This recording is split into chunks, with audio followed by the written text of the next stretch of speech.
Chris. Yes. Hi. Nice. Hello, chào mừng các bạn đã trở lại với Simpson Sài Gòn Channel ha.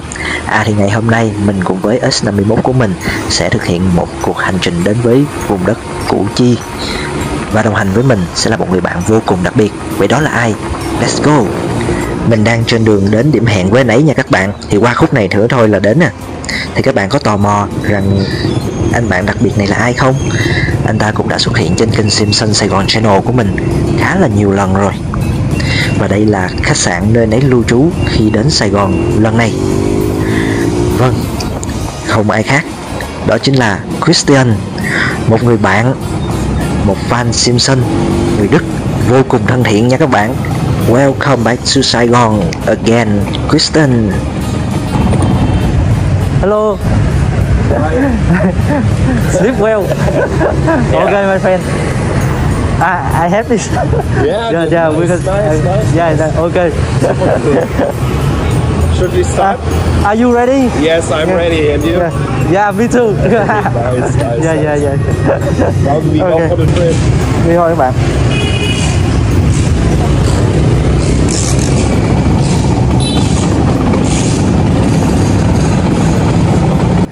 Lần này thì Christian sẽ đồng hành cùng mình trên chính chiếc Simpson S70 với một cái màu sắc rất đặc biệt của anh ấy nha các bạn. Thời tiết Sài Gòn hôm nay khá là lạnh. Hiện tại đang là 6 giờ 45 phút sáng và nhiệt độ thì đang là 21 độ C. Và chúng mình sẽ thực hiện một cuộc hành trình đến với khu vực huyện Củ Chi với một di tích lịch sử vô cùng nổi tiếng, đó chính là địa đạo Củ Chi nha các bạn. Thì lượt đi sẽ là 40 km và lượt về cũng sẽ là 40 km. Tổng cộng chúng mình sẽ mất khoảng 80 km cho cả hai lượt đi lượt về nha. Cho nên đó lý do tại sao chúng mình sẽ tranh thủ đi sớm. Thứ nhất là tránh cái rush hour, tức là giờ cao điểm tại Sài Gòn vào lúc 7 giờ cho đến 8 giờ sáng. Và bây giờ thì mình sẽ cùng với Christian ra đến quốc lộ 1A. Xe Simpson của mình thì đang ở điều kiện tốt nhất các bạn. Cho nên mình hy vọng chuyến đi này chúng ta sẽ không gặp bất cứ một trở ngại nào cả.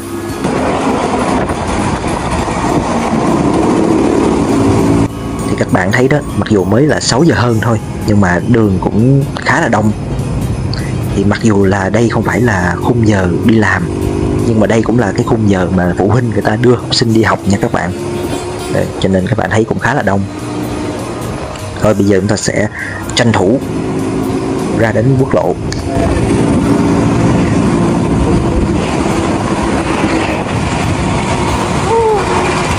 Guys.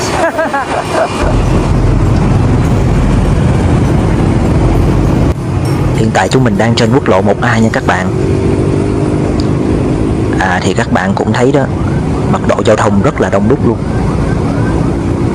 Thì bây giờ chúng mình là đang chạy thẳng đến chân cầu vượt An Sương để từ đó rẽ vào quốc lộ 22 đi xuống hướng Củ Chi nha. Thì ở đây là có một cái trạm thu phí nè các bạn.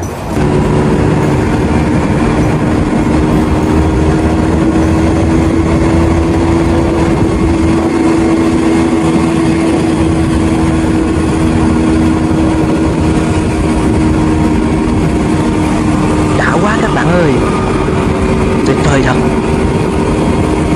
Ok, để mình ra hiệu cho ông Christian chạy lên nè.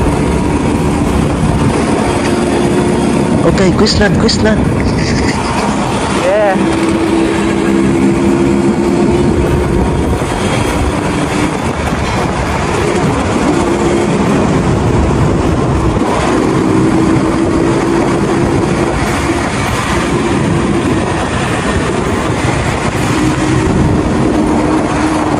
Ok các bạn, thì bây giờ mình đang chạy dưới chân cầu vượt An Sương nha các bạn. Thì mình sẽ rẽ phía bên tay trái để bắt đầu vào quốc lộ 22, hay còn gọi là đường xuyên Á. Thì lý do tại sao nó tên là đường xuyên Á thì để qua cái khúc mà đông này mình sẽ chia sẻ đến các bạn nha. Trời ơi, đông quá trời luôn.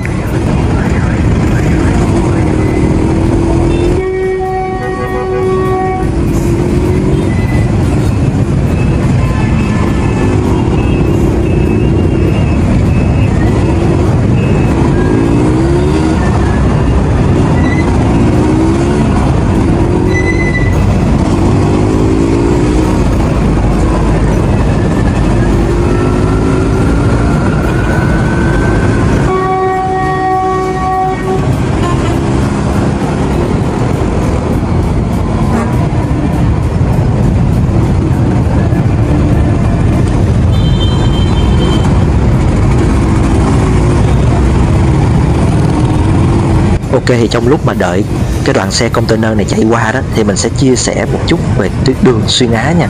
Thì đường xuyên Á tên tiếng Anh là Asian Highway, hay còn được viết tắt là AH, là một tuyến đường nối liền các quốc gia châu Âu và châu Á do Ủy ban Kinh tế Xã hội châu Á Thái Bình Dương Liên Hợp Quốc khởi xướng để nối liền các tuyến đường cao tốc tại châu Á.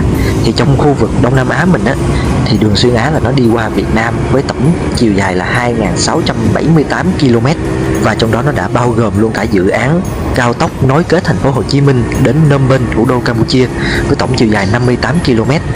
Đó cũng chính là quốc lộ 22 này nha các bạn.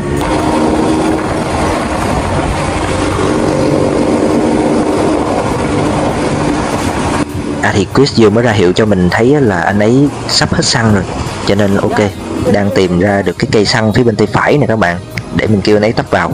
Go.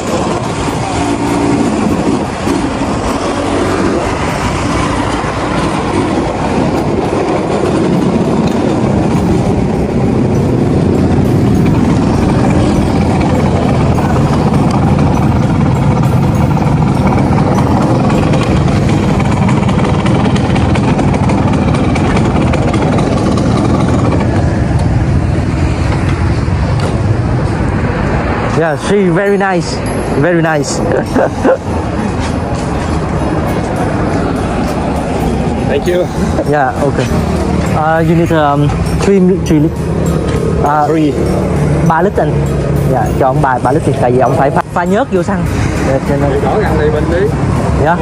Không, tại vì nó phải đúng cái tỷ lệ của nó. Dạ. Không, anh cứ bấm là hình như là 60 ngàn á. Đúng rồi, cứ em nhớ mang. Ok.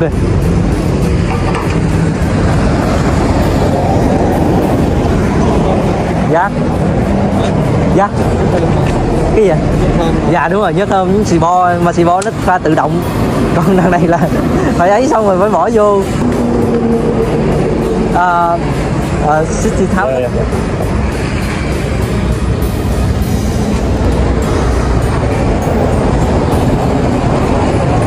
Dạ. Dạ đúng rồi, bạn bên Đức qua đây chơi. Tụi em chơi trong cái hội xinh xinh này nè. Giờ chuẩn bị chạy lên dạ chạy lên địa đạo Củ Chi. Dạ xinh xinh. Có 50 con khối anh. Thằng này thì 70, em có 50. Dạ không, em đổ hôm qua rồi, chủ quan á, xém tí.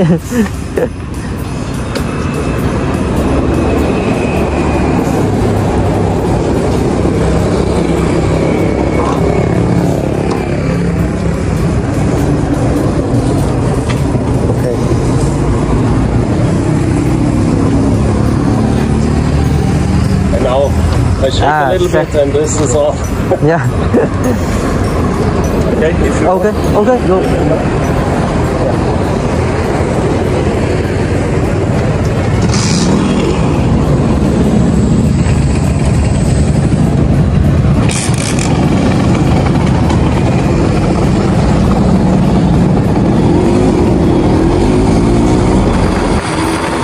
Mình hơi hối hận các bạn, tại vì mình lỡ kêu ông Chris ổng bứt tốc mà hết da hết số, cho nên giờ mình dí theo không kịp luôn các bạn. S70 chạy nhanh quá. Yeah.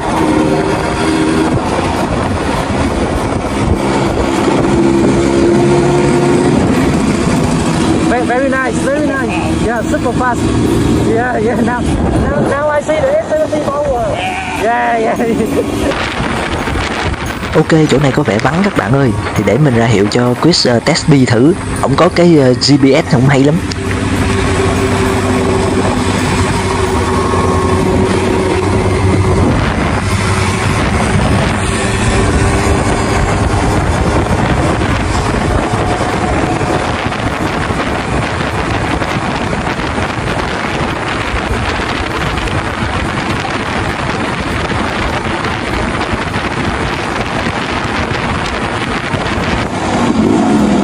Ok, chúng mình đến nơi rồi nha các bạn. Thì để tiết kiệm thời gian thì chúng mình sẽ lựa chọn tham quan địa đạo Bến Đình, là nó sẽ gần hơn địa đạo Bến Dược được khoảng 15 km. thì đây cũng là một phần của hệ thống địa đạo Củ Chi nổi tiếng, nằm cách trung tâm thành phố Hồ Chí Minh khoảng 50 km về phía tây bắc và là một trong những địa đạo lớn nhất và phức tạp nhất trong cuộc chiến tranh Việt Nam, với diện tích 17 hecta do quân và dân Củ Chi đào, xây dựng và phát triển từ thời kháng chiến chống Pháp cho đến chiến tranh Việt Nam, với hệ thống hầm rộng gần 250 km, bao gồm nhiều tầng và ngách khác nhau. Thì lát nữa mình sẽ để cho Chris trải nghiệm khám phá hệ thống địa đạo, rồi thử bắn súng, với lại thưởng thức ẩm thực thời chiến. He he, thì đây sẽ là một trải nghiệm vô cùng thú vị cho Chris đây.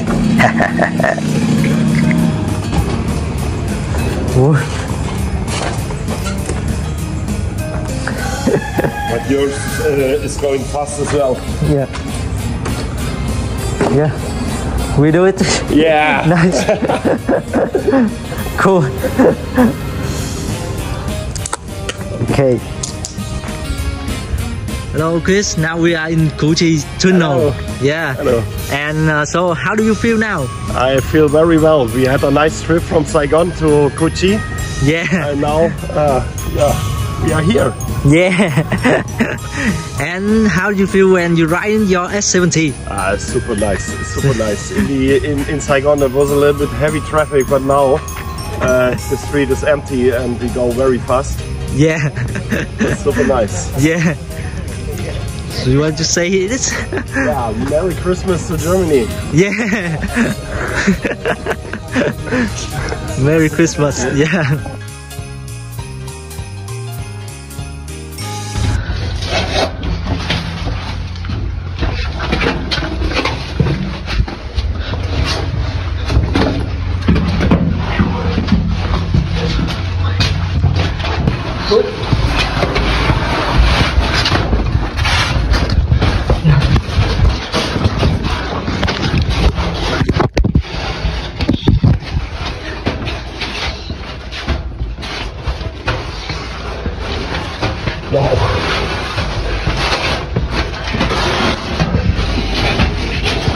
This is very delicious. Yeah, the tapioca in here.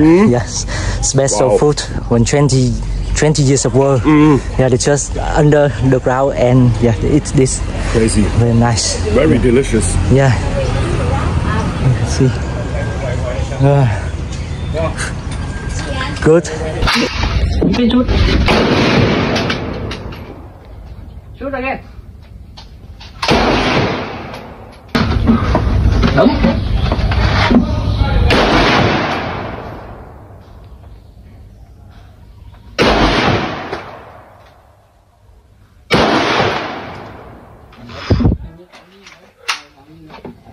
Không mới bắn cái tháo gì nè. Tôi thích shoot six. Đi shoot four. Ok. Ok các bạn, bây giờ mình với lại Chris sẽ trở lại Bình Tân. Ok, now we will come back to Bình Tân. Okay. Now we go back to Saigon. Yeah. It's And super hot. It's super hot. I hope my baby thì will bây giờ stay là alive. nhiệt độ bên ngoài là cỡ là 31 độ C. Chris nói là rất là nóng. Thì là bây giờ về cũng là 40 cây nữa các bạn. Thì bây giờ là mình phải kết thúc video tại đây. Cảm ơn các bạn đã theo dõi cũng như là follow kênh của mình là suốt thời gian qua. Rồi hẹn gặp lại bạn video tiếp theo. Bye. Can you say Bye bye bye bye. Okay.